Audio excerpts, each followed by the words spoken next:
Episode 108, and today we're going to be talking about a subject that's honestly more interesting than it sounds: data. Dirty data is killing you. So in this episode, if we say that data is the new oil, we're going to drill, baby, drill. Yeah. A lot of value in your business is going to be centered around your data, and increasingly so. So actually, this really is a leadership thing. That dirty data can consume up to 15 to 25% of a company's operating profit. So there's a whole kind of school of thought of, well, can AI do the heavy lifting of cleaning the data and automation and all that? And I think it can to a degree, so long as it's been set up properly. It needs to be led by people who really care about what you're going to do with the data. And of course, if you're not doing much with the data, it's very hard to drive any behaviour change anyway, because what's the point? It just seems like admin. Is your CRM telling the truth? I just have this image of Jack Nicholson going, "You can't handle the truth."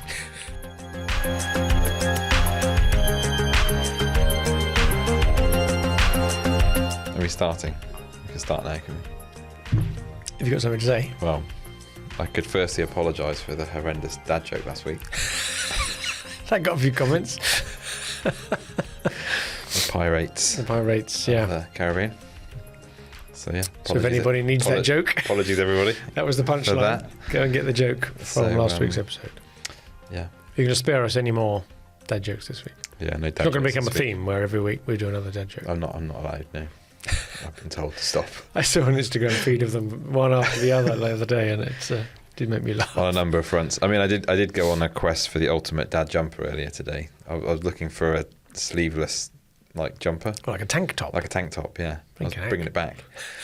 Were you going to lead the fashion recovery? Vanguard of the...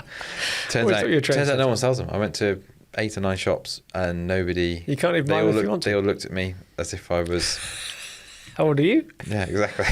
Did you try charity shops? So no, I haven't gone there yet. See, that's your answer. So that's the problem. So if anyone has a tank top, well, I seem to remember Mrs. Buckle's pretty handy with the knitting needles. Oh, I don't want a knitted one. I don't want a knitted one. I want something a bit more. I might just take the sleeves off this one, to be honest. So the paradox here is you want a really nicely made, awful piece of garb, yeah. Clothing. I like them. It's good office wear. I'm not sure why more people don't wear them. Well, it's like short sleeve shirts. They shouldn't exist. Well, it's shirts have sleeves. It's like a jumper, but you've got the arms free, so you're still warm. Well, your arms not free at the moment. I think probably this is all stemming from the fact I'm fasting a lot at the moment on my crusade to. And well done, by the way, on the number of kgs. Lose a bit of timber, and so I'm getting cold. So hang on, you're getting cold, so you want a sleeveless jumper? Yeah, so I want the warmth, but the accessibility, the move of the freedom. I don't get how it's constricting you. I'm wearing a jacket today. Did you notice that? I did notice that. Yeah, made an effort. It's only for you. Yeah. Don't normally. I thought I was looking a bit smarter for today. So if anyone's out there that wants to, You think there's a market opening? Back to our mantra, there's a gap in the market. Is there a market in the gap? Is there a market in the gap for tank tops? For non-knitted. For non-knitted, merino style tank top. Right. If anyone's out there. There's got to be. If anyone's listening at Crew or somewhere like that, Crew Dark. You heard it here first. Later in the year, when it's all taken off as a craze, we'll dig up this episode and give you the credit. If anyone wants to sponsor, send in their garb. Yeah. Feel free. Thank you. We will happily wear. I think on that point, we better start a podcast. Yeah.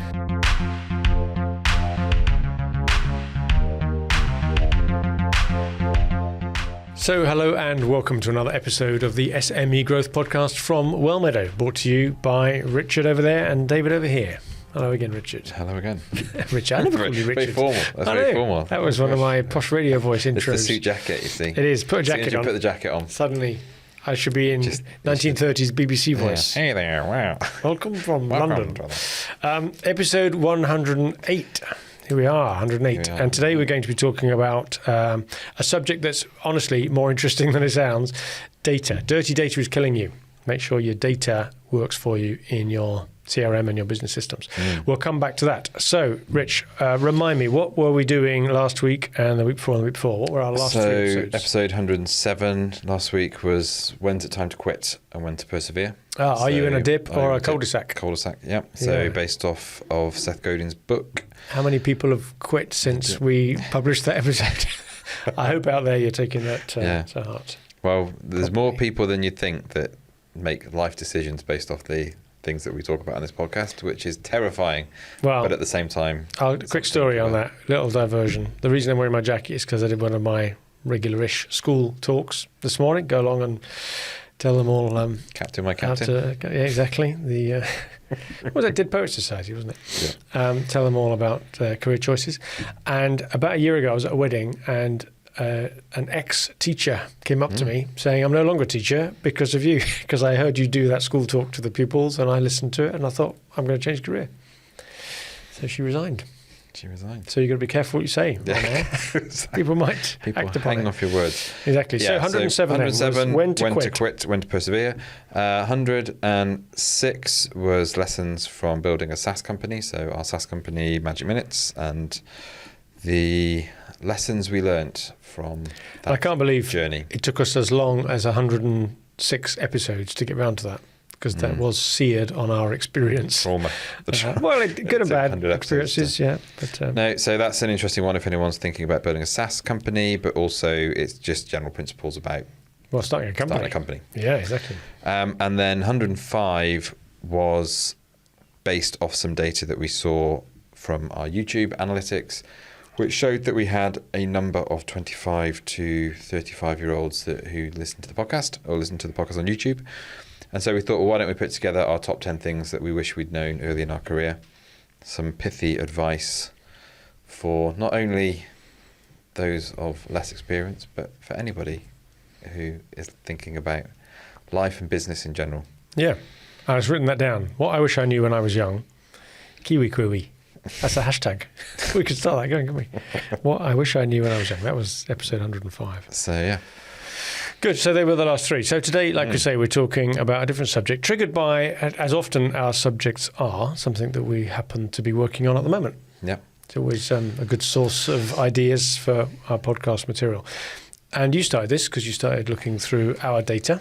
And generally speaking, it's not bad, our data, because we do take this seriously. And yet, every now and again, it needs a spring clean. It needs a purge. You gave it a little bit of a spring clean, and it turns out it needed a bit more of a spring clean than well, I think what happens, like you said, when you talk about data, oftentimes people go, "Oh, it's boring," or it's someone else's job. Someone else's job. It's not exciting, but actually, everything is built off the data that you've got in your CRM or in your business.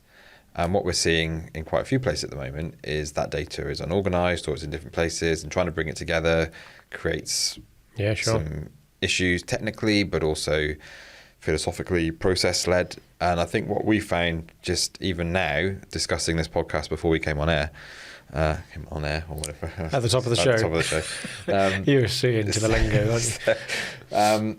Was it actually sparked an hour-long conversation that drove some quite interesting outcomes in terms of business processes just off the conversation around data. So there's a lot to think about. And well, it reminded me as well of a conversation I'd had earlier in the week with a new client talking about their data. As ever with a new client, new to CRM, you're trying to consolidate what data they have anyway and bring it all into HubSpot in this case. And I said to them, imagine you didn't have any of your engineering drawings or any of your routings or bills of materials, or you didn't have any of the lists of the companies to invoice, or even your HR records. You wouldn't consider running a company without that data being right. How do you pay employees unless you've got the right data? And yet the one thing that we need to grow a business, customers, is the one thing that's treated with the least respect, and typical of a company that hasn't yet got into CRM. Their data is spread across various different mobile phones, even ex-salesmen's mobile phones, Outlook inboxes, all that sort of thing. When you start bringing it together, you realise it's a real hodgepodge of absolute goldmine stuff, but it's needle in the haystack because you've got thousands of contacts that have accumulated over the years in people's various places. And you can't tell the wheat from the chaff often. So that was a really sort of highlighting moment, if you like, that you've got to treat it carefully at the beginning. What then, and the point you've raised in coming up with today's topic, is that that's not where it ends. You don't finish once you've consolidated all your data sources, put them into CRM, and then it's all going to be okay because at least it's in one place. It can almost be as dangerous then having it in one place if it's wrong, if it goes stale quickly, or if you swamp it with loads of unnecessary data around it. So in this episode, if we say that data is the new oil, we're going to drill, baby, drill. Build baby builds, isn't it, in the UK version? Yeah. You're going so Trump. I'm going Trump. My Trumpism. So, but no. So it is something that it's worth having a conversation about. It's very topical for us at the moment.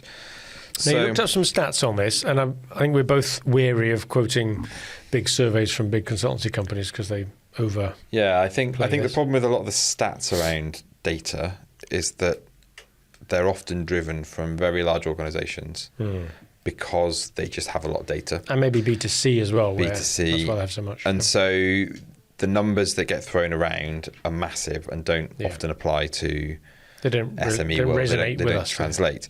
But the one that did was from an MIT management review, which said that dirty data can consume up to 15 to 25% of a company's operating profit. So some of that, I think, will be made up of probably like opportunity cost, maybe. Well, I was thinking more opportunity. I guess there's an actual cost. If you've got the wrong billing information for a customer, that's going to actually cost you.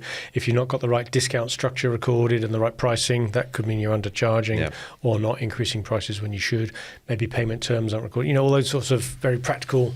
If you've got the wrong data or missing data, you're going to miss out. But I immediately thought of opportunity cost rather than actual cost. And being able to look at and easily identify, almost like that kind of Amazon, other customers who bought what you bought also bought this, or what's the cross-sell opportunity, what's the upsell opportunity. Well, with credit to my friends down in Bristol that I was visiting yesterday, they have this term of white spaces, which people may have heard of before. Yeah. So if you're a matrix of your customers down the side and the products that you sell across the top, then you fill that in. The white spaces are the cross-sell opportunities, certainly where there's a need. So I quite like that. And I think as well that, and it would impact, I mean, it's more of a productivity thing, but that I think will have a direct impact on the operating profit. So talking to someone this week about their data, saying it's such a mess, they don't want to do anything with it. So then it gets... it's just got too far, you mean? It's just a case of paralysis by analysis, or we're not sure, we want to send out these email campaigns, but it's just a mess. So... And then it just becomes this kind of cultural thing. I think it goes then from a productivity thing to a cultural thing where it's, we all know that CRM, it almost gets treated like a bit of a joke, or the CRM's always a bit of a mess. That's just the way it's always been around here. And I'll just carry on doing what you're doing. And it's not your responsibility or my responsibility or anyone's responsibility to take care of this. So I think that then in turn just creates a culture where you're not actually expecting to use your data to find opportunities, to new product the white spaces, which can actually drive a lot of innovation, activity, etc., etc. So, okay, good. And that even gets to an extreme where Graham, a client of ours, decided to do a complete purge, delete all the data, and start again. Yeah, and that's pretty drastic. You don't want to force everybody down that road, but that's how bad it can get when you lose so much faith in all those contacts you've got that you don't any longer believe are even in their jobs. Yeah, and I think that's a symptom of when people have just been allowed to freely dump whatever they want into CRM. And we had that. I mean, I did ours yesterday, and I probably purged half of the contacts out of it. Yeah, amazing, isn't it? So if you're listening to in this... In the past, we thought, if you never hear from us again... And you're no longer getting the emails. You've been purged. Apologies. So I don't think they'd be listening to this. I think you would have guessed the right people, and all of our loyal listeners are solidly in our database. Yeah. So if you've got this problem, it's striking. The metaphor would be a sinking boat. Do you bail out the water first, or do you go and find the leak first? And which one can you do? And I suppose it depends... how bad the situation is. Are you adding bad data at such a rate that you've got to be bailing at the same time? Or do you fix the problem at source, stop the bad data coming in, get those systems right first, and then clean up what you've got? So there's a bit of a balance, but both of those have got different approaches. Yeah, I think it's, what goes in is going to have a massive impact on what comes out. And there is a vanity point we must acknowledge here. Yeah. Some... don't know who the roles would be, but some people who are responsible for governance of a CRM maybe quite like the fact that we've now got 20,000 contacts in our CRM and we're sending out emails to an average of X thousands per month.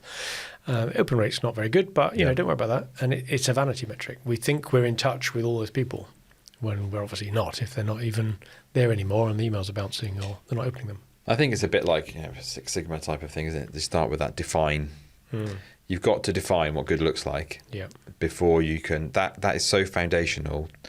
What do we actually need to know about our customers? or our prospects or people, contacts that are in our CRM, Yeah, and who the do you want in companies, there? and what are we actually looking for? What does good look like for us? Yeah. Rather than just dumping stuff in and thinking that there's a whole load of names in here. It's not supposed to be everybody's phone book for anybody they know ever, and a load of strangers on top. And when we were talking about earlier, and you said that it triggered quite an interesting debate, which I think we're keen to carry on with as we start implementing some of the ideas we had. You definitely can immediately come up with a list of, right, I want all my customers in, for sure. That's easy. I want all my past customers in, for sure, because they may come back again. Yeah. What about the people that are referrers, introducers, all those lawyers, accountants, and so on? I want them in there, for sure, absolutely. What about the people who used to work for a customer, present or past, but have moved on? Well, actually, I want to find out where they've moved to. They know us already. They'll be more likely to buy from us than a stranger, but they're not in our database anymore because they're email accounts. Well, let's go and find them. Put them in then. What about our target accounts? Okay, well, I want them in, but hang on, that's where it starts getting wrong. How many?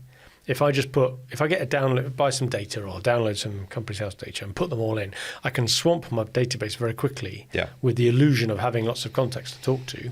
But actually, they're not qualified. They're not ordered. I've got no way of segmenting. Yeah.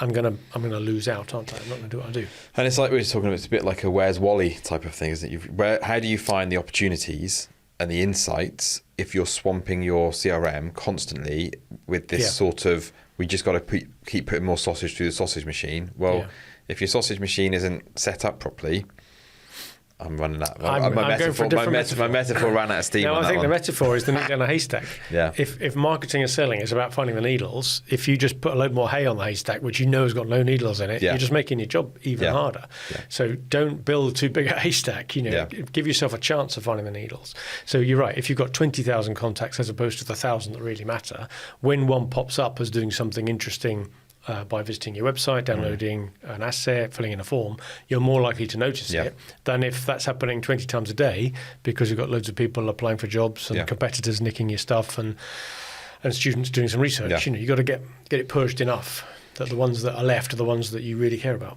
So that's kind of like make sure that what you're building is what you actually need in terms of you've got the foundations right, you're collecting the right data around your contacts and companies and deals and things.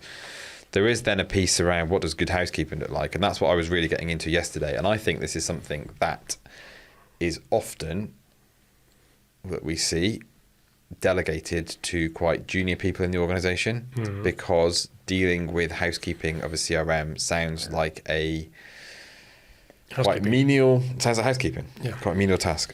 I think it's the opposite. I think there are things that are menial about it that you can fix, but I think it's worth everybody in a leadership position actually spending half a day or so, just go through your CRM and see what's in there. See who's put down as you as the owner. Yeah.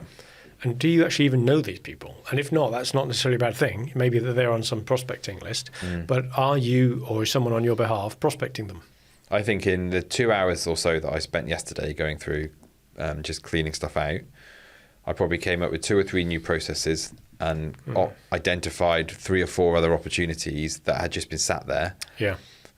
And you wouldn't do that unless you're actually sitting there and getting yourself into it. Now, it's not, you can't do it all day, every day, but I think it is something that needs a sort of leadership. I think a lot of people who don't have so I've got the decision-making capabilities to delete contacts out of our database. And you've got permissions in the system. And permissions to do it. And yet when we set up the HubSpot for our clients, we tend to turn that off for anybody but a super admin. So deleting is actually very hard to do because of the inherent dangers. Yeah. But what happens then? You just end up adding more and more contacts. Bloat. So I do think there is a leadership role within looking after your data. Back to the kind of glib comment I made at the start about data being the new oil. Well, there is actually a lot of truth in that. Yeah. A lot of value in your business is going to be centered around your data, and increasingly so. So actually, this really is a leadership thing. I'm going through 2 due diligence processes at the moment on behalf of clients of ours that get us involved in M&A activity, which happens from time to time. And sure enough, data clearly is what you're going to look at when you go to a due diligence exercise, the data room. It obviously has a lot of finance and contractor and stuff in there, but the customer data is absolutely critical. And back to that company I told you about where I was earlier in the week, where we were consolidating data from different sources, we're saying if you don't have a reliable set of past customer and prospect data in your own database, you're no better than a startup. You have no value really to the outside world than someone else who's got the same assets as you. You've got a bit of know-how internally. Yeah. But unless you've got the data of who could we sell to, who do we sell to, who have we sold, all that stuff, then you might as well just go and buy the data. Now, clearly, once you've been in business like they have for 50 years or whatever, then you've built up an awful lot of knowledge. So don't ignore the value of that. You've got to have it. And that's back to your oil point. That it's so valuable. The bit that you found, though, that really triggered my thoughts is when you were trying to sort the list of contacts to work out which ones were valuable and which ones weren't. We realised that there's a nuance of how we categorise contacts, which was missing. Which, if only that was there, it would have been really easy for you to just go through and say, well, they've gone through a process, came out the other end unsuccessfully, so now they can be deleted, parked, whatever. And that's the bit we were missing. Yeah. And it was this kind of halfway gap between MQL and SQL. So maybe we need to explain that for people not familiar with those terms. So where do we get to MQL? So MQL, marketing qualified lead. And you can, I suppose there's a range of definitions, but one of these would be, this is someone's at the point where they've done enough activity that marketing have gone, this is somebody who could be passed over to sales to have a deeper look at.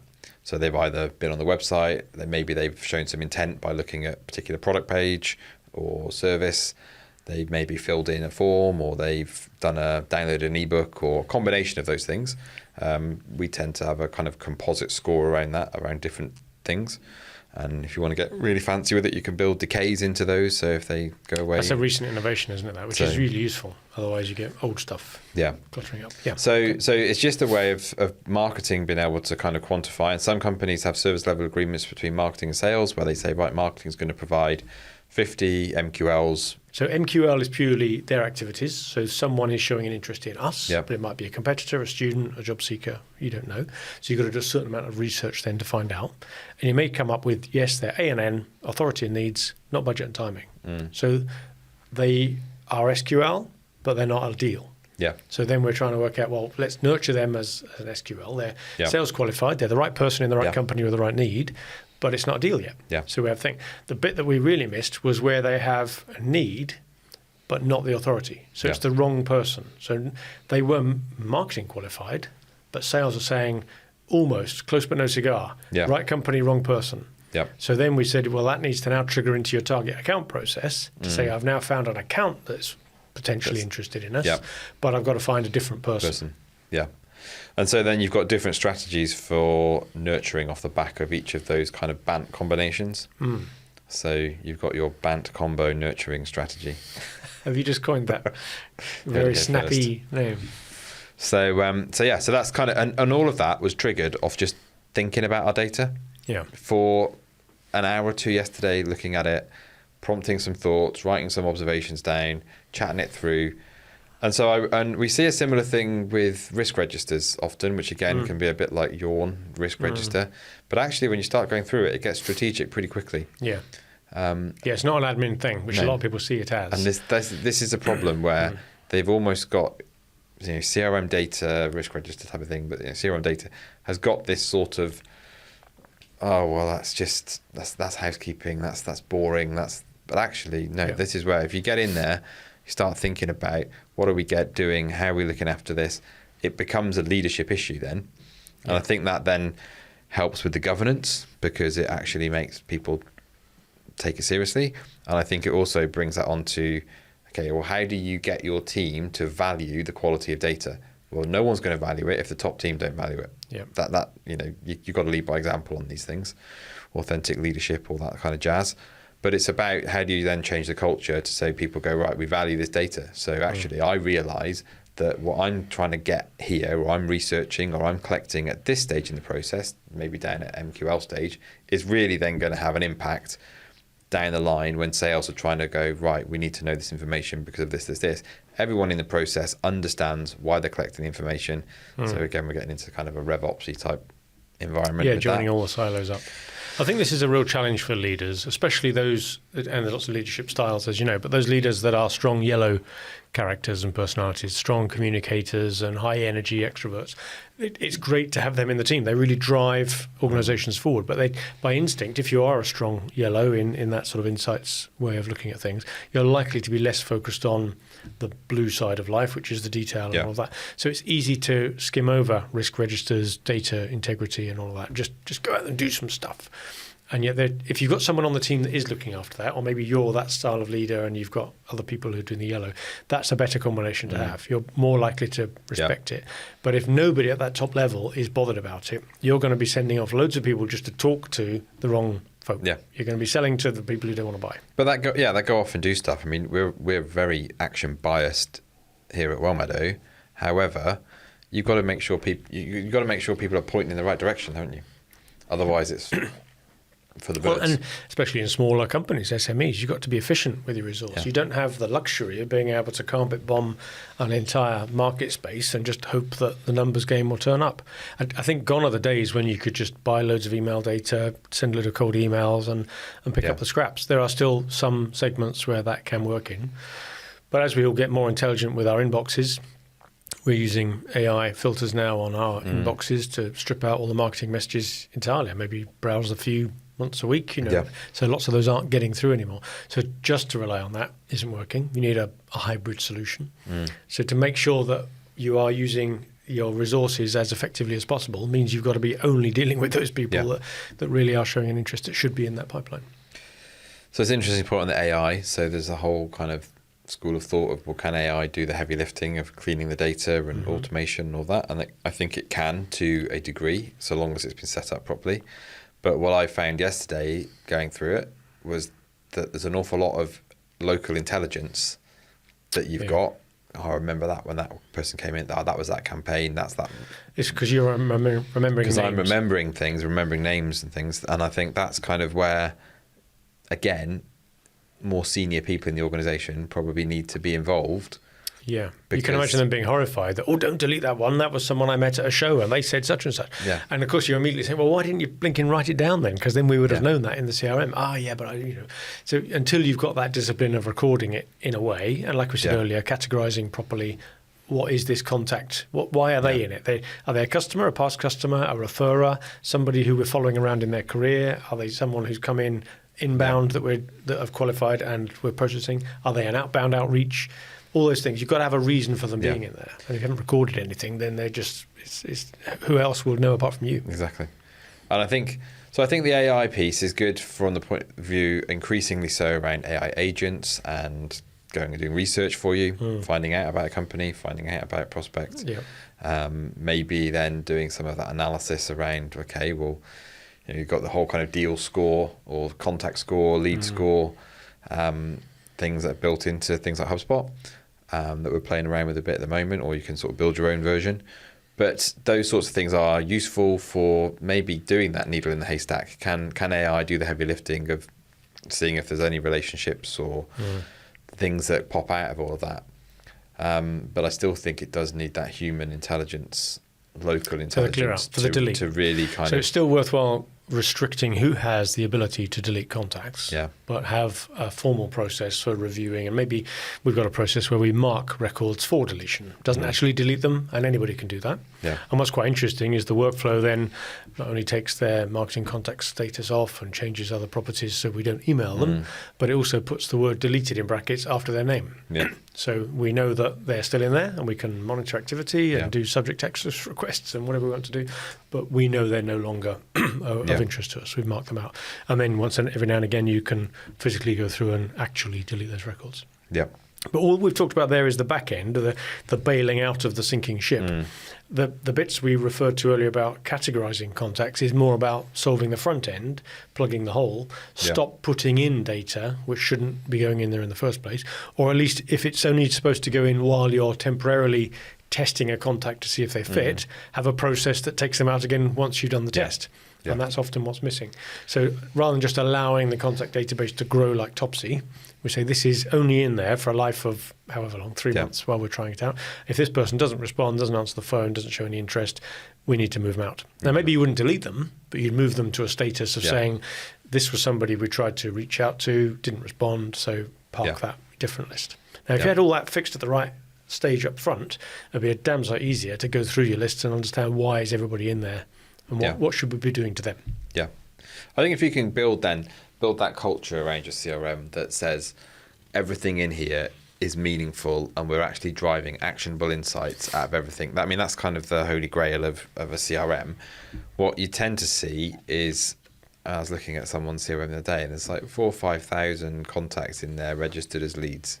Now they're not. Someone's just set that as what's one salesperson supposed to do with 5,000 contacts set at lead? Where do we even start with that? Yeah. So then you just end up running around in circles. Where do I start? Where do I start? Oh, what about this? What about this? What about this?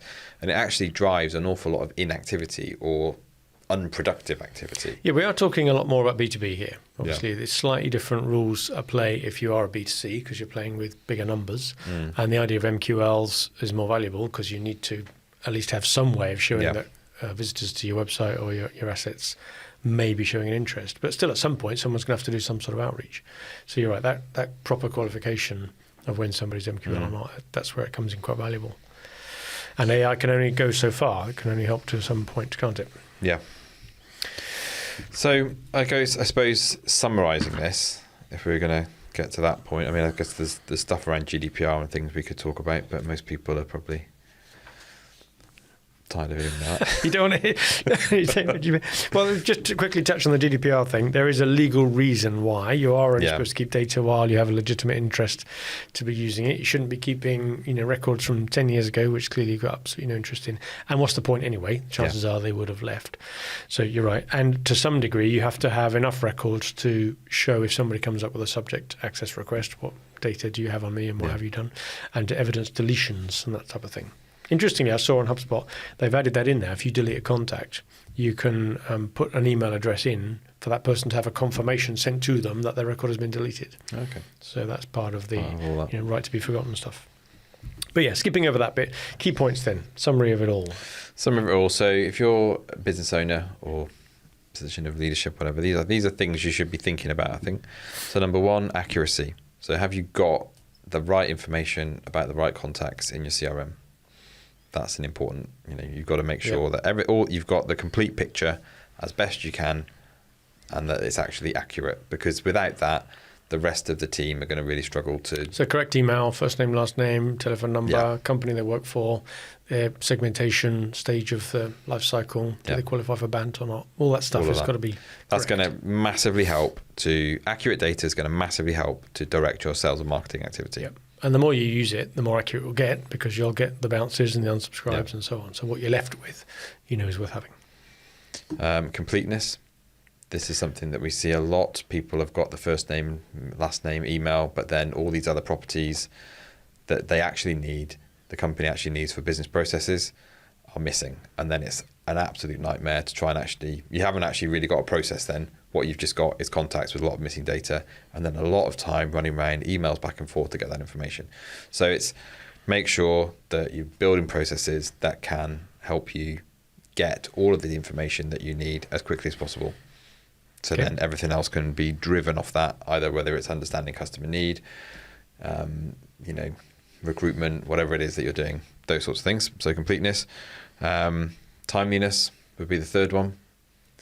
Making sure that your data is actually up to date. There's no point having it's fresh data.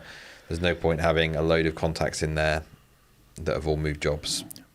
They've got to be working for the company that says so. They've got to have that job title still, phone number, email address, and even the BANT qualification. If you're going for that type of thing, they may today have authority and need, but in a year's time, they've changed jobs or the business has moved on and they no longer have that, or it's moved on the other way and they now have budget and timing as well. So you need to keep that fresh. And the fourth one would be consistency. So have we got standardized data entry, standardized fields? Does everybody understand what they're doing? We haven't got sales putting one thing in, marketing putting a different thing in, all of that. And again, that's kind of sort of a rev ops piece, just make sure everybody's aligned, agreement, what you're doing. So, and you need some good reports on the back of that to do the housekeeping, don't you? Yeah. Okay. So good for summary points there. Accuracy, completeness, timeliness, and consistency. At least as a start. And it's not an IT problem. It's not IT department's responsibility. No. Needs to be led by people who really care about what you're going to do with the data. And of course, if you're not doing much with the data, it's very hard to drive any behaviour change anyway, because what's the point? It just seems like admin. And that way, is your CRM telling the truth? I just have this image of Jack Nicholson going, "You can't handle the truth." You just personified CRM. Very good. Excellent. Thank you, Rich. That's all right. Thank you again for tidying up our database, because just in the interests of research for this podcast episode. But as we said earlier, it's triggered off quite an interesting debate for us now about recategorizing, thinning out, and also what to do with the various people, the different reasons for being. So wait for that email in your inbox. You've been categorized. And you'll be getting a different one depending who you are. But in an empathetic and caring way. You can try. Thank you, Rich, and thank you for listening to another episode of the SME Growth Podcast from Wellmeadow. Every week we try and come up with something useful or interesting for owners and managers of small and medium-sized enterprises. So thank you for listening in. Please pass on the word for anybody else that you think might be interested in this. Put a nice like and follow on to our shows, or just send them a link to it, or mention it to them in the pub. And in the meantime, good luck with your business.